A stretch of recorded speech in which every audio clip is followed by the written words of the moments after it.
영국에서 어떤 사람이 자기 집에 12그루의 나무를 심었답니다. 그리고 그 나무에다 다 예수님의 12제자 이름을 붙여줬대죠. 베드로, 안드레, 야고보, 요한, 빌립, 바돌로메, 도마, 마테, 야고보, 다데오, 시몬, 그리고 가룟 유다. 이렇게 12사람의 이름을 붙여주고 나무를 관리했답니다. 그런데 베드로 등 이 11나무에게는 무럭무럭 잘 자라거라, 나는 너를 사랑한다, 이렇게 말하면서 물을 줬고, 가룟 유다 나무에게는 너는 저주받은 이름이야, 차라리 말라 죽어 하면서 물을 줬답니다. 얼마 후 이 11나무는 무럭무럭 잘 자랐는데 저주 속에 물을 받은 가룟 유다 나무는 정말로 말라 죽었답니다. 누가 그러더라고요. 어릴 적에 부모로부터 야단을 맞을 때 에라 이 망할 놈아 라는 소리를 듣고 자란 이들 중에는 성공한 사람이 별로 없답니다.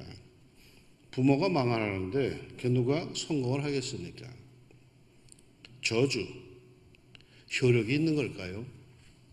그래서 저주를 받으면 기분이 나쁘고 불안한 걸까요? 저는 저주에는 효력이 있다고 믿습니다. 아니, 저주만이 아니라 축복에도 효력이 있죠.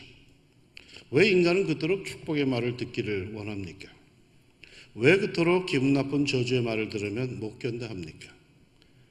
그만한 힘이 거기에 있기 때문입니다. 단순히 감정의 문제가 아닙니다. 그러므로 우리는 살아가면서 저주보다는 축복의 말을 입에 담읍시다. 더군다나 우리는 말씀으로 세상을 창조하신 여호와 하나님의 백성들, 그분의 자녀, 그러기에 우리에게도 말의 힘이 있습니다. 우리가 하는 말이 우리의 미래를 결정짓는다는 말이 있을 정도이죠. 고등학교 시절에 제가 말 한 번 잘못한 것을 평생 후회하고 있는 것 알고 계시죠? 그 시절에 우리는 머리를 빡빡 깎았죠. 그런데 그 중에 조금 기른 녀석들이 있었는데 곱슬머리들이었습니다. 나는 그 녀석들을 보면서 이렇게 놀리곤 했죠. 야, 마음이 얼마나 꼬였으면 머리카락까지 곱슬거리냐. 나는 곱슬머리가 될 바에는 차라리 대머리가 되겠다. 그 후에 나는 그렇게 곱슬머리를 거쳐 이 대머리를 내가 말한 그대로 돼 있습니다. 우리는 말이죠, 말씀으로 세상을 창조한 하나님의 자녀들입니다. 우리 입술에는 이런 힘이 있음을 믿고 사람을 세우고 격려하며 축복하는 입술이 됩시다. 말 나온 김에 옆 사람에게 한번 축복 한번 해봅시다. 마음의 소원대로 이루어 주실 겁니다.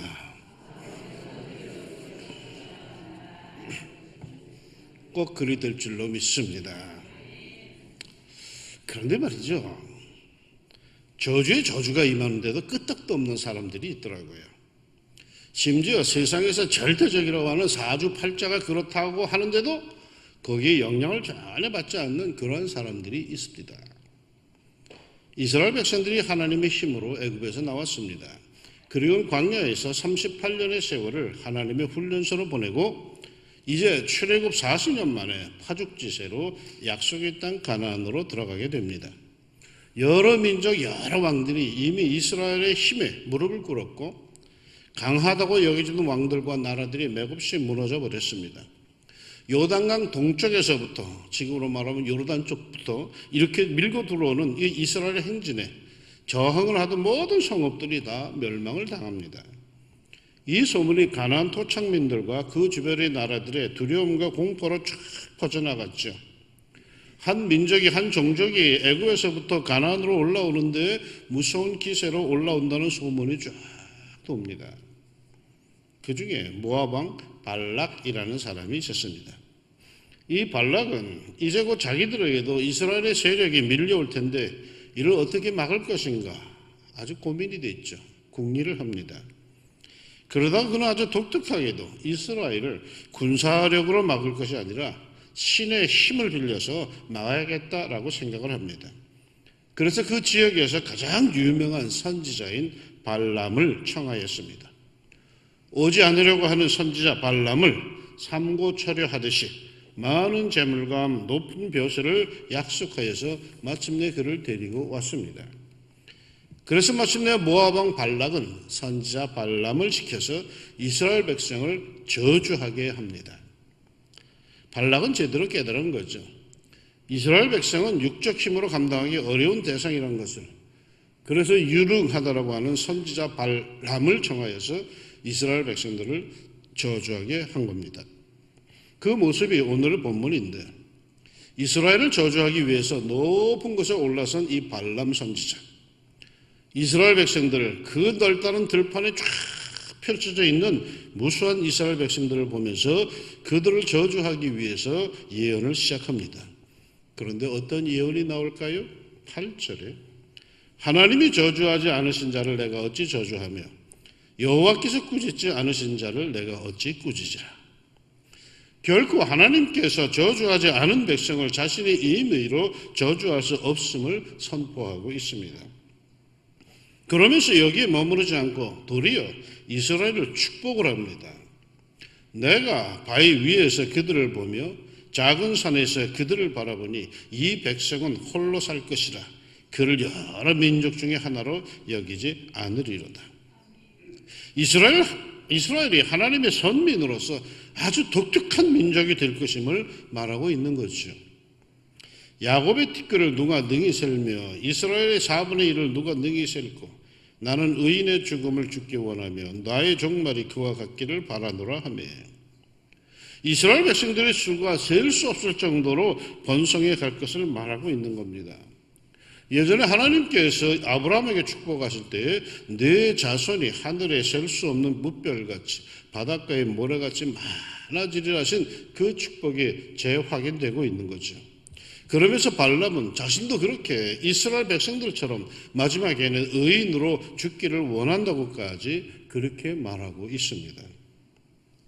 일이 이쯤 되자 기가 막힌 것은 저주를 부탁한 모압왕 발락이었습니다. 발락은 어이가 없었지만은 아마도 발람 선지자가 들판에 무수하게 깔린 그 이스라엘 백성들의 위험을 보고 기가 죽어서 그런가 보다 싶어서 이번에는 저주하는 자리를, 장소를 옮겨갑니다. 이스라엘 백성들의 아주 끝부분만, 끝자락만 보이는 곳으로 장소를 옮겨서 다시 그들을 저주할 것을 요구합니다. 그리하여 두 번째 저주가 13절로 26절까지 나옵니다. 어떻게 되었을까요? 역시 실패합니다. 저주가 나온 것이 아니라 더욱 기가 막힌 축복이 선포됩니다. 저주하려고 했지만 축복이 계속 쏟아져 나옵니다. 어째서 일이 그렇게 되었을까요? 저주 전문가 발람이 섰는데 어째서 그의 입에서는 축복이 계속 쏟아져 나오는 걸까요? 19절이 이렇습니다. 하나님은 사람이 아니시니 거짓말을 하지 않으시고 인생이 아니시니 후회가 없으시도다. 어찌 그 말씀하신 바를 행하지 않으시며 하신 말씀을 실행하지 않으시랴. 사람이라는 자기가 한 말을 뒤집거나 시건할 수 있지요. 그 상황에 따라서 얼마든지 내가 말을 잘못한 거였어요 라고 뒤집을 수가 있지요. 그러나 하나님은 인생이 아니시기에 결코 당신이 한 말을 뒤집지 않는다라는 것입니다. 한 입 갖고 두 말하지 않는다라는 것입니다.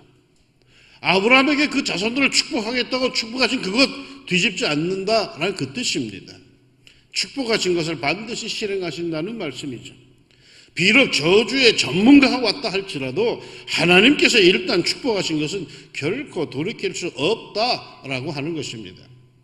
이어지는 20절에 내가 축복할 것을 받았으니 그가 주신 복을 내가 돌이키지 않으리라. 하나님께서 이스라엘을 향하신 뜻은 저주가 아니라 축복이라는 것을 다시금 선포합니다. 결코 하나님께서는 이스라엘을 향한 마음을 돌이키지 않으신다라고 아주 선포합니다. 더 기가 막힌 것은 21절입니다. 야곱의 허물을 보지 아니하시며 이스라엘의 반역을 보지 아니하시도다. 야곱에게 허물이 분명히 있어요. 이스라엘의 반역이 분명히 있어요. 그래서 원수들이 끊임없이 야곱의 허물, 이스라엘의 반역을 부각하며 고발을 해대요. 마치 우리 원수 마귀가 하나님께 우리를 고발하듯이 말이요. 아이고 하나님 딱도하십니다. 저런 것을 무슨 하나님의 백성이라고, 아이고 저런 추한 일을 무슨 하나님의 종이라고, 저들의 끊임없는 배신을 모르십니까? 하고 아주 집요하게 고발하는데도 우리 하나님께서는 우리의 허물을 보지 아니하시고 우리의 반역을 보지 않으시겠다는 것입니다. 그런데 정말 말이 나온 김에 하는 말인데 이런 기막힌 일이 있습니까? 우리의 허물을 보지 않으시고 우리의 반역을 보지 않으시겠다니요. 내 눈에도 보이는데 남들은 얼마나 뚜렷하게 잘 보이고 불꽃 같은 눈처럼 살피신다는 그 하나님의 눈길에는 어찌 그것이 안 보이겠습니까? 그런데도 하나님은 보지 않겠답니다. 하나님은 정녕 우리를 향해서 우리의 죄악에 대해서 소경이 되시겠다는 걸까요? 그런 것 같습니다. 우리의 부족함, 우리의 추함, 우리의 죄악을 찾는다면요, 오래 걸릴 것도 없죠. 너무나도 얼룩덜룩하기에 말이죠. 그러나 우리 하나님께서는 그걸 보지 않으시겠다라는 거예요. 그것이 없다라는 게 아니라 안 보겠다라는 거예요. 그러게 시편은 이렇게 노래합니다. 허물의 사함을 받고 자신의 죄가 가려진 자는 복이 있도다. 할렐루야. 이스라엘 백성은요, 그야말로 하나님 앞에 축복받고 큰 사랑받고 사는 겁니다. 죄가 없는 게 아니에요. 허물이 없는 게 아니에요. 하나님이 안 보시겠다는 거예요. 허물도 반역도 하나님께 보지 않으실 정도로 그들을 사랑하신다는 거예요. 사람이 사랑만 제대로 한다면은 허물 이게 잘 안 보여요. 게다가 말이죠. 23절은 이렇게 말합니다. 야곱을 해할 점술이 없고 이스라엘을 해할 복술이 없도다. 이 사실을 알고 계십니까? 하나님께서 붙잡아 주신 사람, 하나님께서 복 주신 사람, 이 세상에 그 어떠한 것도 그를 저주할 게 없고 그 어떠한 것도 그를 무너뜨리지를 못합니다. 만유의 하나님 여호와께서 붙들어 주시는데 그를 쓰러뜨릴 게 뭐가 있겠습니까? 하나님께로부터 나신 자가 그를 지키심에 악한 자가 그를 만지지도 못하느니라. 하나님께서 이 정도로 우리를 붙잡고 계심을 믿읍시다. 하나님께서 이 정도로 우리를 생각하고 계심을 믿읍시다. 그럼에도 하찮은 미신에 붙들리고 하찮은 풍습에 사로잡혀서 전전긍긍하며 사는 사람들이 있습니다. 권사집에서 말이야 잔치를 하면서 날을 잡아서 잔치를 하고 궁합을 보고 짐싸집에서 이사를 가면서 손 없는 날을 택해 간다고 그럽니다. 이왕이면 세상에서도 좋다고 하는 날에 가면 좋잖아요 라고 하는데, 여러분 이게 믿음이 없는 행위, 우리 하나님을 무시하고 모욕하는 행위임을 모르십니까? 성경은 분명히 말해줍니다. 야곱을 해야 할 점술이 없고 이스라엘을 해야 할 복술이 없도다. 왜? 하나님이 붙들고 계시기 때문이라는 거예요. 내 삶이 하나님의 손길 안에 있다고 믿는 사람에게 이런 일이 없더라는 거예요. 에집트에서 고대 출애굽 시대에 유물 발굴 작업을 하던 사람들이 독특한 그릇 파편들을 발굴을 합니다. 무수한 그릇 파편들인데 학자들은 이것을 고대에 성행하던 저주문 토기라고 합니다. 자기가 저주하고 싶은 사람의 이름을 그 그릇에 새겨서 그리고 그 그릇을 땅바닥에다 내던져 깨트리거나 바위에 던져서 아주 산산조각을 낸답니다. 마치 그 밉고도 아주 저주하고픈 인생이 그렇게 인생이 박살나기를 바라는 마음으로 저주하면서 그렇게 한답니다. 그런데 그때 학자들이 발굴한 그 저주문 토기 파편에는 유독 한 사람의 이름이 많이 등장을 했답니다. 누굴까요? 모세죠. 왜 유독 모세의 이름이 이 출애굽 시대의 저주문 토기에 나타났을까요? 출애굽의 역사를 통해서 애굽인들의 마음속에 영원토록 저주하고픈 이름이 있다면 모세 아니겠습니까? 모세가 선언한 10가지 재앙을 통해서 온 국토가 쑥대밭이 되었지요. 막판에는 자기들 장남들이 다 죽었지요. 그나마 건장한 아들들, 남편들은 홍해바다에서 다 수장되었지요. 자기들의 노예였던 이들이 자기들의 금은 폐물을 챙겨서 정말 얄밉게도 말짱히 손을 흔들며 떠났으니까 그들을 인도한 그 역사를 이끈 지도자 모세가 얼마나 그들은 저주스러웠겠습니까? 여기저기서 이집 저집에서 에집트 전역에서 모세 그 이름을 저주문 토기에 새기고는 아주 박살을 낸 거죠. 이렇게 엄청난 저주를 받은 모세, 그 인생이 그 뒤에 어떻게 됩니까? 이런 엄청난 저주가 몰려온 모세는 어떻게 됩니까? 모두가 저주하는 그 이름 모세, 그 이름을 하나님께서는 축복하셨고 그 이름을 붙들어 주셨으며 편들어 주셔서 이 세상의 그 어느 것도 모세를 저주해도 소용이 없었습니다. 모세는 저주의 이름이 아니라 축복과 존경의 이름이 되었습니다. 여호와께서 모세에게 이르시되 너는 내 목전에 은총을 입었고 내가 이름으로도 너를 알미니라. 그러기에 모세와 함께하는 이스라엘을 향해서 이렇게 선포합니다. 야곱을 해할 점술이 없고 이스라엘을 해할 복술이 없도다. 어째서 하나님께서 붙들고 계시기에. 이스라엘에게는 실로 이러한 엄청난 하나님의 사랑이 있었습니다. 그러기에 엄청난 저주가 쏟아부어졌지만 그들은 끄떡도 하지 않았습니다. 도리어 더욱더 뻗어만 나갔습니다. 하나님께서 이들을 얼마나 사랑하시던지 모세가 이렇게 고백을 합니다. 신명기 1장의 증언입니다. 사람이 자기의 아들을 안는 것 같이 너희의 하나님 여호와께서 너희가 걸어온 길에서 너희를 안으사 이곳까지 이르게 하셨느니라. 하나님께서 그들을 안아서 데리고 오셨답니다. 품 안의 자식처럼 그렇게 하셨답니다. 신명기 32장 1절은 여호와께서 그를 황무지에서 짐승이 부르짖는 광야에서 만나시고 호위하시며 보호하시며 자기의 눈동자같이 지키셨도다. 하나님께서 그들을 호위하시며 보호하시며 당신의 눈동자같이 지켜주셨답니다. 그 험한 세상에서 그 험한 광야에서 그 해코지 않은 세상에서 그들을 그렇게 지켜주셨답니다. 저주가 아니라 실제 위험과 폭력이 깔려있는 그곳에서 하나님께서는 그들을 그렇게 굳게 지켜주셨답니다. 실로 엄청난 하나님의 사랑이 우리에게 있습니다. 더군다나 제가 볼 때 더 기막힌 것은 이 사랑을 받는 사람들입니다. 이들은 이런 엄청난 사랑을 받을 만한 자격이 있는 사람들이 결코 아닙니다. 이스라엘 백성들의 광야 생활을 들여다볼 것 같으면 툭하면 불평, 불만이요, 짜증이요, 불신이요, 반역이요, 쫑알대며 배신이요, 아주 하나님께서 염증을 내실 정도였습니다. 이런 모습도 민수기에 있습니다. 이스라엘 자손도 다시 울며 이르되 누가 우리에게 고기를 주어 먹게 하랴.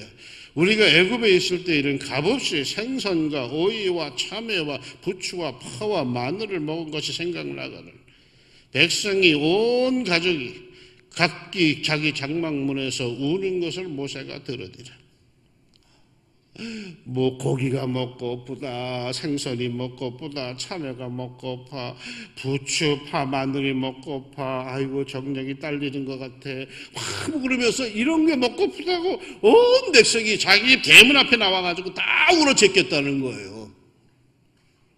참 기막힌 모습이죠. 그런데도 하나님께서는 이들을 사랑하신다는 겁니다. 그들은 이런 하나님의 큰 사랑을 받을 자격이 전혀 없죠. 얼마나 하나님 속을 썩입니까? 얼마나 미운 짓을 골라만 합니까? 그럼에도 말이요, 하나님께서는 그들을 사랑하신다는 거예요. 그럼에도 축복하신다는 거예요.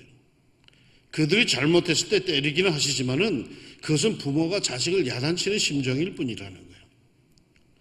언젠가 이런 하나님의 사랑을 어떤 분에게 이야기해 주었더니 그러더라고요. 정말 하나님께서 나같이 부족한 것을 사랑하실까요? 의심 없다. 그래서 내가 그랬어요. 잘하면 얼마나 잘할 수 있는데요.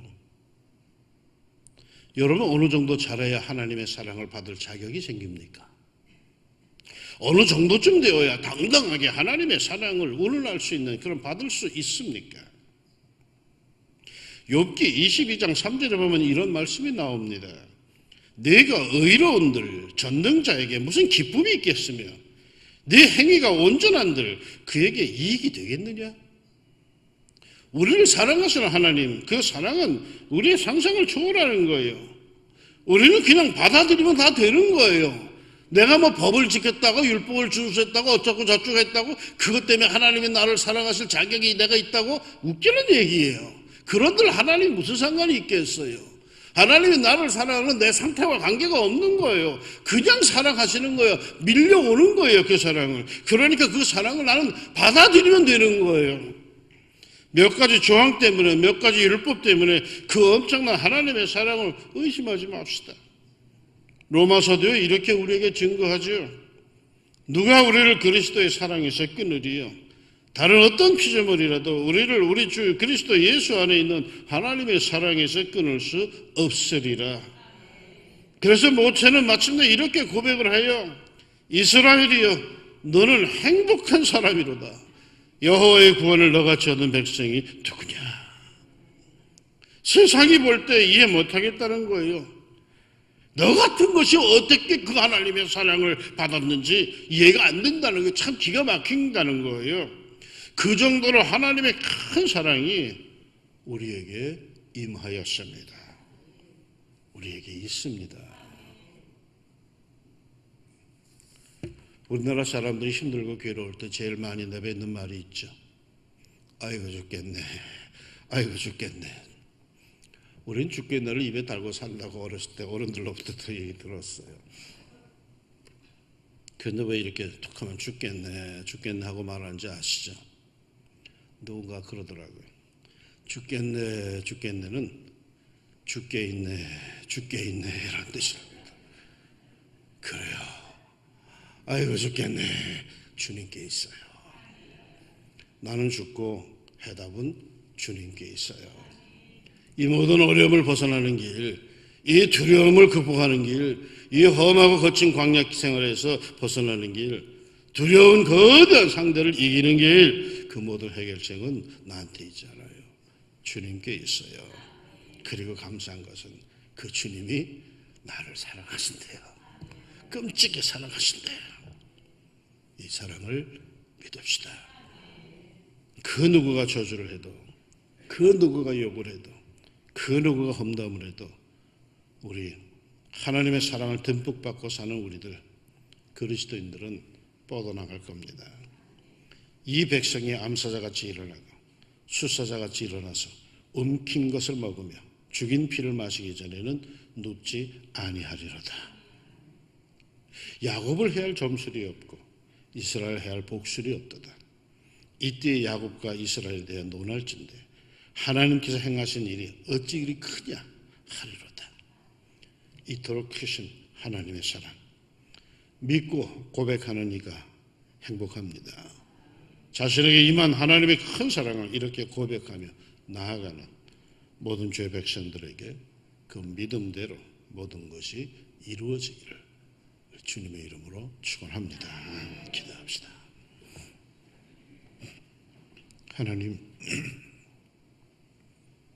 하나님과 나와의 관계를 생각할 때 언제나 우리는 내가 뭐 제대로 했나?